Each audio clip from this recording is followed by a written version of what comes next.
greatest risk as a credit union is ransomware.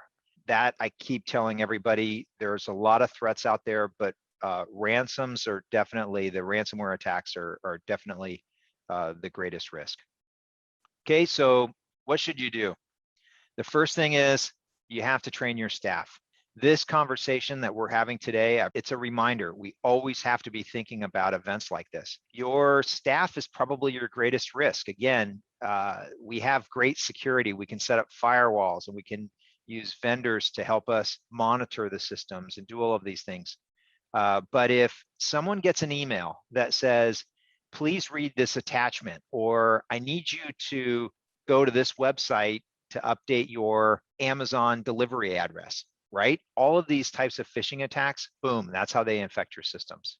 Multi-factor authentication, MFA stands for multi-factor authentication. MFA isn't perfect, but again, having multiple layers of authentication really, really reduces your overall risk, especially of being attackers in a case like this using compromised credentials. Okay, multiple point-in-time backups. So replication is not a backup.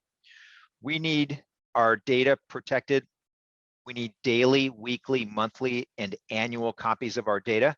Critical systems like database that probably should be protected multiple times throughout the day. Incident response plan. So I would ask you the question, who are you going to call if and when you have a ransom event? And I would strongly suggest learning from events like this. You're at risk of a ransomware attack. And I know a lot of you would probably call me, that's fine.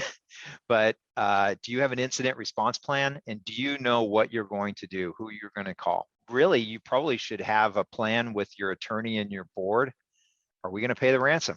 Because if you are, you have to have tactics to negotiate. You need to have a plan in that regards. Cyber insurance. Do you have cyber insurance? And again, conversation with your carrier. Do we pay the ransom or not? And if we do pay the ransom, how do we pay it? How do we get the Bitcoin? Who's going to do this process for us? All right, I had a question. This is a good one. Can Btech help with the incident response plan? Yes, we can. So we don't write incident response plans, but we can work with we have a vendor that we can refer you to that does these. And a lot of your environment actually goes into that incident response plan. So details about your environment, and we can help you out with all that.